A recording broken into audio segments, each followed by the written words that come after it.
Zdravo dragi moji i dobrodošli u Do The Self Inspiraciju. Danas ću vam pokazati još jedno jednostavno uputstvo za početnike. Pokazat ću vam kako sašijete ovakvu praktičnu futrolu za mobilni sa dva lica. Unutra sam stavila mekanu postavu tako da će mobilni da bude zaštićen. I ukoliko više ne želite da imate ovakvu tkaninu s polja, onda možete samo da je okrenete na drugu stranu. Za ovaj projekat treba mi jedno parče frizalina ili neki drugi materijal za postavu, kao na primjer filc, koji možete postaviti između ove dve tkanine.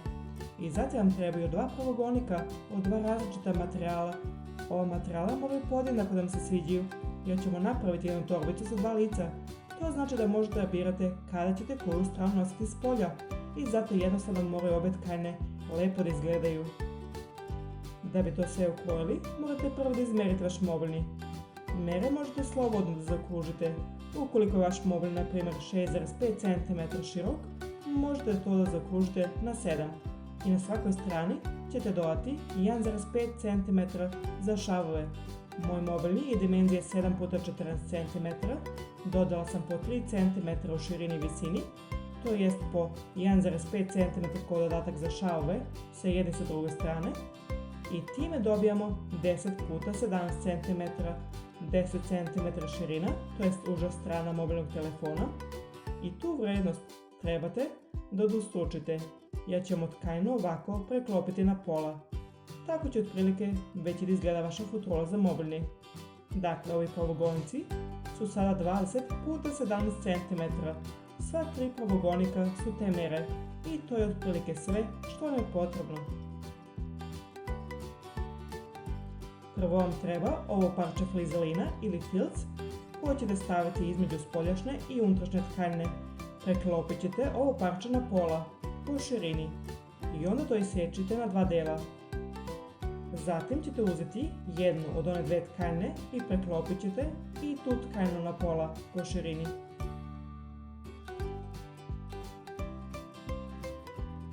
Zatim vidite da li je ovo parče filca koje ste sekli iste veličine kao ova tkanina ispod.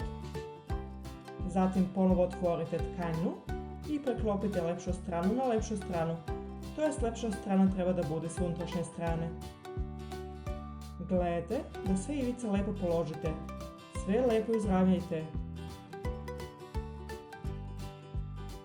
I onda stavite jedno parče frizalina na ovu stranu.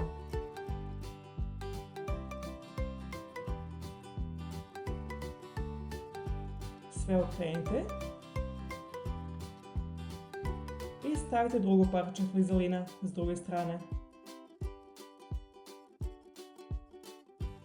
I sada sve lepo fiksirajte sa svih strana i onda ćete prvo ušiti ovu stranu dole i ovu bočnu stranu sve do gore.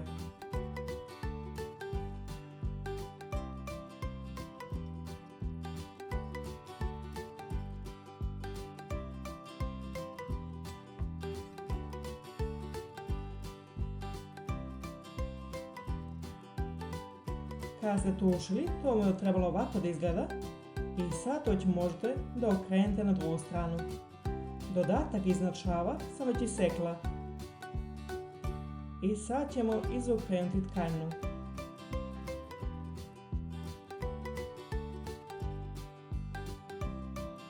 Sada prelazimo na drugu tkaninu. Uradit ćete isto to što ste uradili sa prvom tkaninom. Preklopite tkaninu na pola, tako da lepša strana bude iznutra, ovako, i onda napravite jedan šav bočno, sve do dole i ovdje dole. Ovdje morate da vodite računa da stavite jedan mali otvor za okretanje. I pošto će ova strana ponekad da bude s polja, morate ovaj otvor za okretanje tako da zatvorite da se posle neće primjećivati. Zato će ova strana da bude donja strana moje futrole, jer mislim da će se to onda manje primjećivati nego da je otvor negdje sa strane. Dakle, ostavite jedan mali otvor za okretanje, a ovu stranu skroz zatvorite.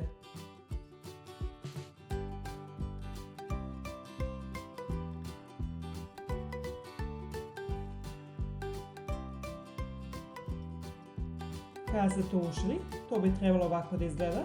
Ovo je šav, ovo je otvor za okretanje. Nemojte otvor da ostavljate blizu ivice, Najbolje vam je da ga ostavite kao i ja ovdje u sredini. Tako će to najbolje funkcionisati. Uzmite onda opet onu drugu tkanju i sada ju gurajte unutra.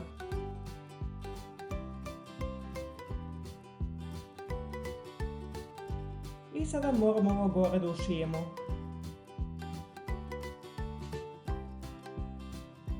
I pošto je to malo deblje, moramo to korak po korak da ušijemo.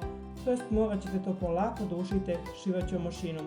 Najbolje vam je da to ovako postavite u mašini za šivanje i on to polako ušijete korak po korak, sve dok ne napravite ceo krug.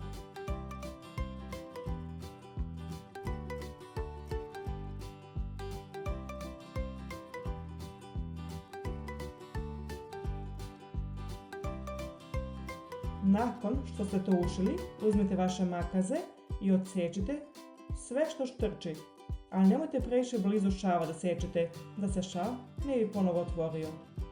Dakle, samo malo ćemo odseći. I onda možemo to kroz otvor za okretanje da izokrenemo.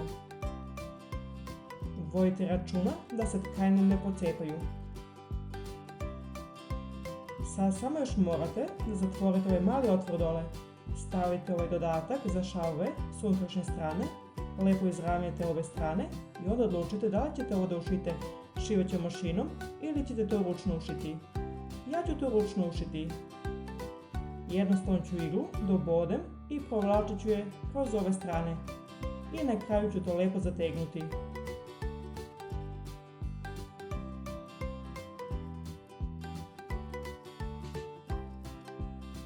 Kao što možda vidite, ušila sam ovaj mali otvor za okretanje.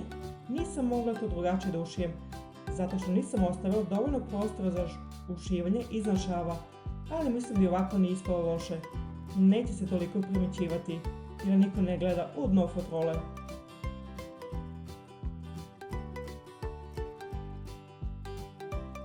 Okrenut ću sada tkanju, tako da ova žuta tkanja bude s polja, a onda ću okrenuti ovu sivu tkanju s polja, da bi vidjela kako će to izgledati. Već sam stavila svoj mobilni unutra, da bi vidjela da li veličina odgovara i kao što možete vidite, mobilni je zaštićen i lepo staje unutra. Ovako izgleda fotrola sa spoljašnje strane. Sada imam žutu boju s polja. Tkanina je pomalo neravna, trebalo bih još lepše da izravnjam, ali okrenut ću je sada na drugu stranu, zato se nisam mnogo trudila da je lepo izravnjam. Izvadit ću sada moj mobilni i još jednom ću izokrenuti tkaninu, jer želim sad da imam ovu sivu tkaninu s polja.